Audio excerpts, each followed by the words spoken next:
Good evening. Welcome to the sermon From Eden to Eden Restored. This is in harmony with the season of creation. We're going to start by giving a few real short little Bible quotes, and then we're going to read a little bit from the Hebrew scriptures and a little bit from the Christian scriptures. Starting the short Bible quotes now, which have been titled Sentences. Genesis 2:15.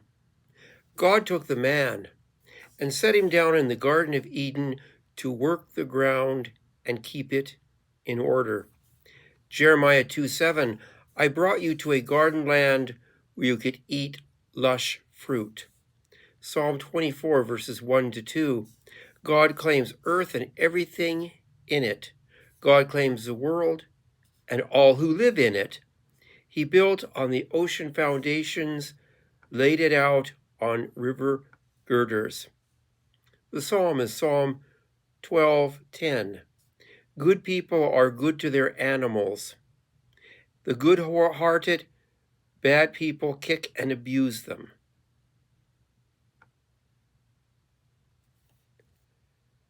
Luke 12:6. What's the price of 2 or 3 pet canaries? Some loose change, right? But God never overlooks a single one. Exodus 23, verses 4 to 5. If you find your enemy's ox or donkey loose, take it back to him. If you see the donkey of someone who hates you lying helplessly under its load, don't walk off and leave it. Help it up. The Hebrew scripture reading is Isaiah 24, verses 5 to 6.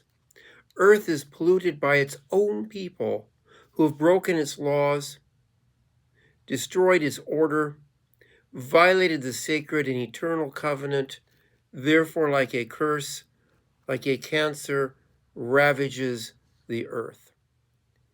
The Christian scripture reading is from the Epistle of Romans, Romans 8, verses 18 to 25. That's why I don't think there's any comparison between the present hard times and the coming good times.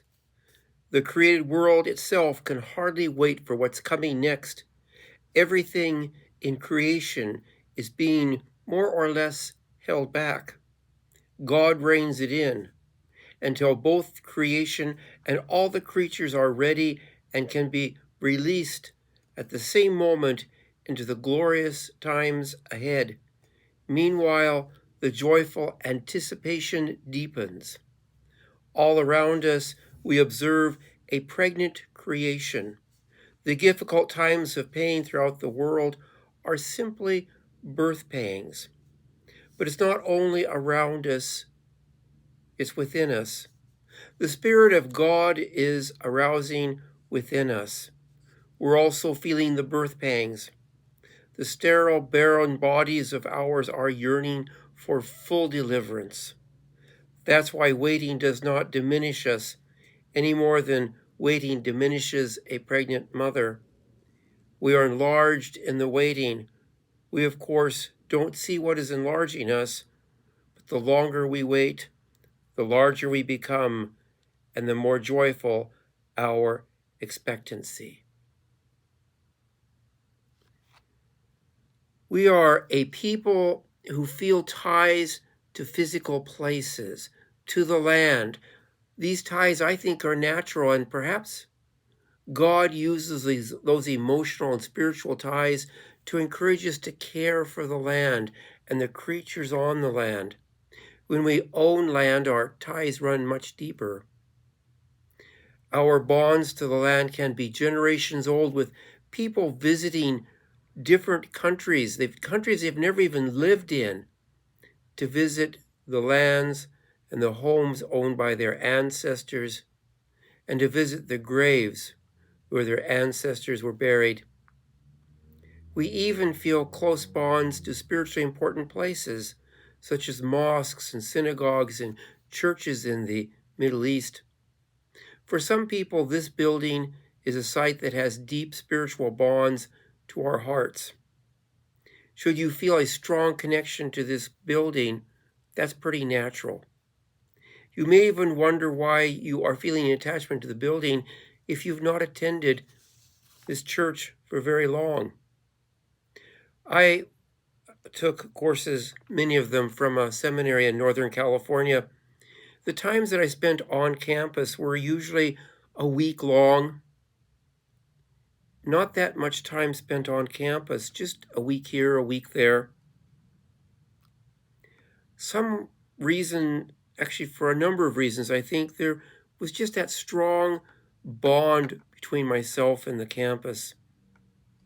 One of the reasons why was when I was there in person taking classes, I was given a fob key to the door so I could use the fob and come in to go to classes or come in and study.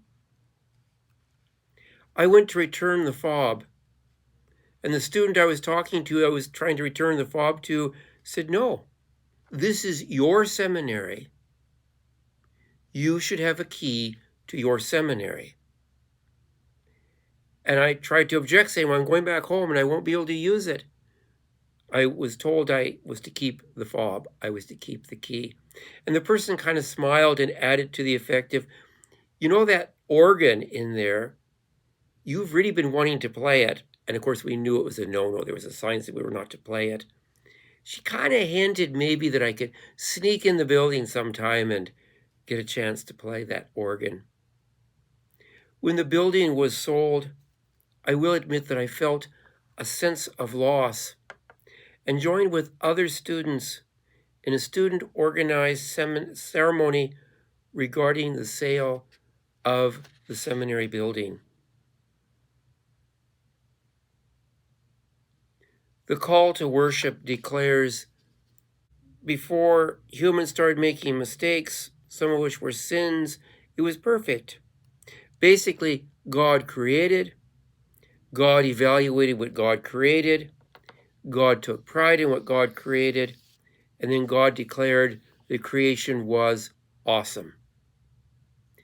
In the King James Bible, Genesis 1:26 is translated in a way that gives humans a sense that we have dominion over creation. From my brief glance at the Hebrew, I get the sense that the word dominion has both positive and negative connotations. The Bible Hub, which is an internet website, indicates that in the Hebrew scriptures, dominion can range in meaning from having a sense of benevolent oversight to harsh subjection. I prefer how the Message Bible, a contemporary paraphrase, words this verse. Genesis 1:26 is paraphrased, "Let us make human beings in our image, make them in our nature so they can be responsible for the fish in the sea."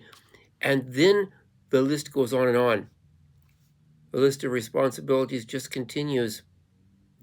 I wonder if our protection of the environment and of animals would have been very different if we had always seen the Bible as commanding that we provide a very kind, benevolent management of the earth. From the short verses we read, we get a sense that God gives us the lands that produce desirable food. Humanity then was given the task of serving the earth, of keeping the environment in order, and God's concern for animals extends to the smallest of animals, such as small canaries. Here comes the hard part, though. It says you have a responsibility to the person you hate and despise. Your responsibility to that person's animals, actually. You're to care for their animals when you see their animals are in need. I get the impression from these passages that we are called to be protective, caring servants of the environment, creation, vegetation, animals. This caring, compassion, service is demonstrated in the ministry of Christ, which is traditionally seen as the fullest revelation of God to humanity. In parts of the books of the Hebrew Scriptures, we get a sense that God's judgment against humans caused creation to suffer. This is the judgment against human sin, actually. In Isaiah, we see texts where the land is turned into a desert because of human sin. The Message Bible, which is a paraphrase, describes sin as ravaging the earth like a cancer. As I reflect on the passages from Isaiah, I'm left wondering if the sin that turned the land into a desert was greed. My family lived in a semi-desert area when I was a kid.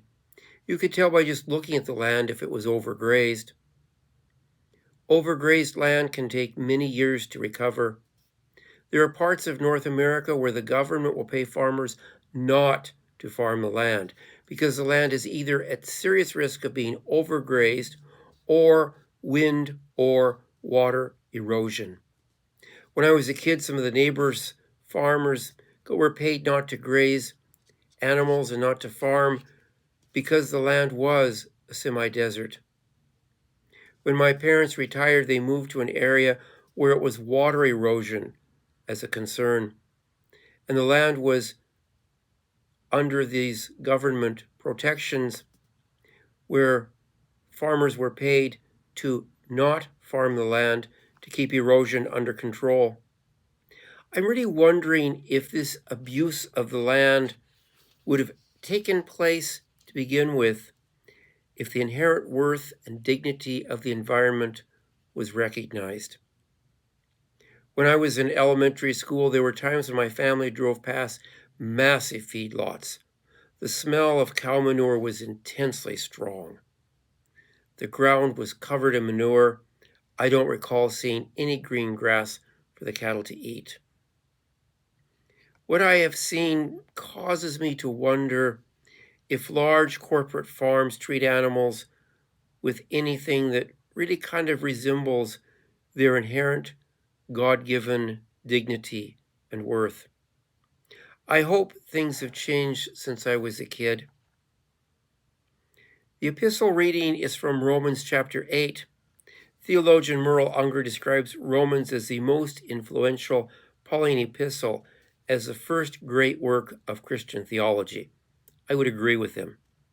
While I like the Pauline epistles, I tend to be cautious when citing them. I'm aware of how some passages in the Pauline tradition are weaponized against women, against members of sexual and gender minority groups. And I can almost hear my mother's complaints about how needlessly difficult some Pauline books are to understand. Another challenge we face when we interpret and apply Pauline epistles is that the letters were written to specific people, not to you, not to me. No, these were written to very specific people. They are not general epistles. This means we're essentially reading someone else's mail. And when we do that, we need to exercise a lot of caution. I chose a few verses from Romans 8 because they give a sense of how thorough the impact of human mistakes and sin are, and because the verses also give hope. Romans 8:22 in the King James Bible, "For we know the whole creation groaneth, and travaileth in pain together until now." But there's hope too, hope that the creation will no longer be victimized by human mistakes, by human sins, and that a time will come when creation will be restored. The Africa Bible Commentary observes that as a result of sin, God cursed the ground, and so the whole creation is frustrated because it's not as perfect as God originally intended it to be. But the day is coming when creation too will be set free from slavery to sin and death. Within the scriptures, we see two reasons for seeing the inherent worth and dignity of each person. The first is that God created humanity in God's own image.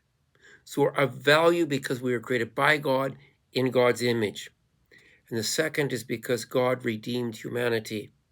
The same general reasons apply to the animals in the world and the environment. Creation and animals have inherent dignity and worth, because they were created by God and because they are going to be redeemed by God. Rubbing shoulders from time to time with people of other faiths has really added depth and breadth to my prayers. Some people give a note of thanks before they eat their food. They're giving a note of thanks for the plants that they're going to eat and for the animals that gave up their lives so they could eat. Now when I pray, I try to remember to thank God for the plants and for the animals that sacrificed their lives so I could eat. Thanking God for how creation feeds us is one way to honor the inherent worth and dignity of creation. As we look for ways to honor the inherent worth and dignity of creation, I think we are taking steps closer to returning to the restored Garden of Eden. Amen.